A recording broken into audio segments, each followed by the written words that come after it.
Welcome to our parsimony tutorial on creating and managing sales partners in the selling module. In this video, we'll guide you through the process of setting up sales partners to help you expand your sales network and track their performance effectively. Let's begin by navigating to the Selling module on the parsimony dashboard.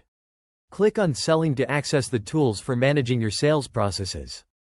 Within the Selling module, you can manage various sales-related activities, including customers, quotations, and sales orders. Today, we're focusing on sales partners.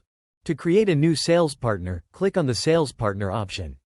Here, you'll see a list of existing sales partners. To add a new sales partner, click on the Add button. In the Sales Partner Creation form, you'll need to provide details about the sales partner. Let's go through the key fields together. Start by entering the name of the sales partner. This could be an individual or an organization that helps in generating sales. Next, select the type of sales partner. Parsimony allows you to categorize sales partners based on their role, such as distributor, agent, or reseller. Enter the commission rate for the sales partner. This is the percentage of sales that will be paid to the partner as commission.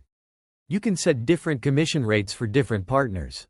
Next, select the partner's territory. Then, enter the sales partner target details such as item group, fiscal year, target quantity, target amount, and target distribution. Once you've filled in all the necessary details, click Save to create the sales partner. Your new sales partner is now saved in the system. You can view, edit, and manage the sales partner details from this screen.